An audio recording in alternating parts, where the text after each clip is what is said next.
लाडक्या बहिणींसाठी मोठी गुड न्यूज आहे. पैसे कधी येणार आणि किती रुपये जमा होणार? पैसे जमा व्हायची तारीख काय आहे? हे सर्व मी तुम्हाला ह्या व्हिडिओमध्ये सांगणार आहे.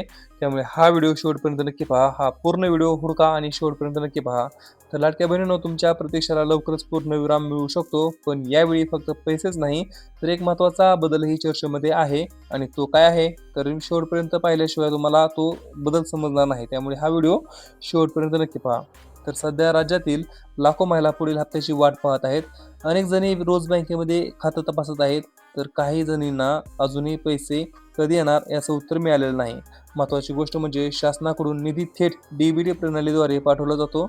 त्यामुळे सर्व बँकांमध्ये आणि सर्व खात्यांमध्ये रक्कम एकाच वेळी दिसेलच असं नाही. काही खात्यांमध्ये पैसे आधी जमा होतात, तर काही खात्यांमध्ये 1 ते 2 दिवसांचा फरक पडू शकतो.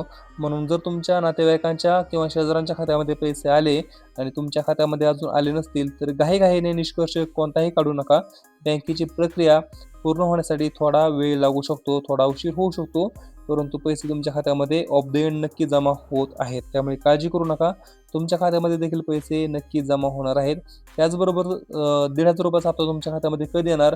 तर मित्रांनो, 10 तारखेच्या आसपास तुमच्या खात्यामध्ये ₹1,500 जमा होऊ शकतात. म्हणजे ती येईल ती 10 ऑगस्ट रोजी तुमच्या खात्यामध्ये ₹1,500 हप्ता जमा होऊ शकतो आणि जर 10 ऑगस्टला जर नाही आला, तर रक्षाबंधनाच्या आसपास तुमच्या खात्यामध्ये नक्कीच पैसे जमा होतील आणि ते पण ₹3,000 हप्ता रक्षाबंधनाच्या आसपास तुमच्या खात्यामध्ये जमा होऊ शकतो, अशी अधिकृत माहिती समोर येत आहे.